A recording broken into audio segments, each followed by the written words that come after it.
يا أيها الذين آمنوا اتقوا الله. С чтения священного Корана начинается весомое событие. В парламенте Чеченской Республики законотворство и представители духовенства обсуждают значимость сборника, изданного по итогам исламской конференции «Суфизм. Безопасность для человека и стабильность для государства».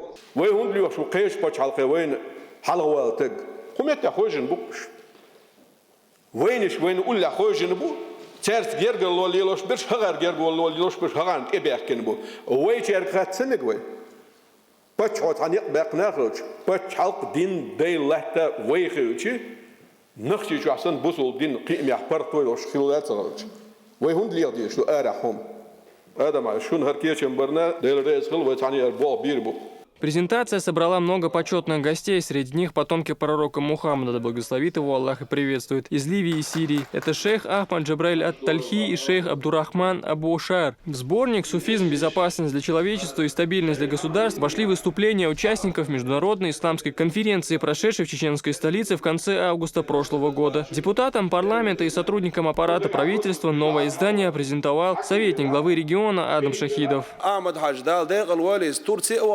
Цигара шварт жейнеш де арцуа.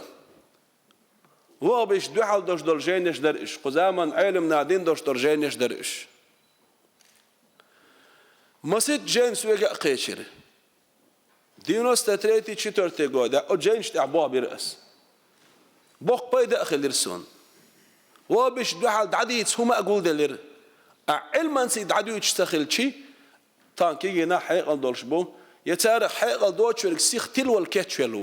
книге доклады выдающихся мусульманских ученых со всего мира все они отметили роль первого президента республики Ахмад Хаджи Кадырова в укреплении суфизма на чеченской земле. Его изречение о том, что пройти через тяжкие испытания войны наш город смог благодаря сохранению традиционного для республики ислама. Общая идея заключалась в том, чтобы объединить свои усилия для того, чтобы народы, проживающие на территории Чеченской Республики, особенно те, которые исповедуют сегодня ислам, чтобы у них было представление о правильном, об истинном исламе. Уже скоро книга станет одним из главных школьных пособий для обучения детей основам религии. Ранее на большой презентации глава Чечни призвал всех прочитать этот труд, причем сделать это, осмысливая содержание. Асан Аль-Букаев, Абубакар Абазов. Новости.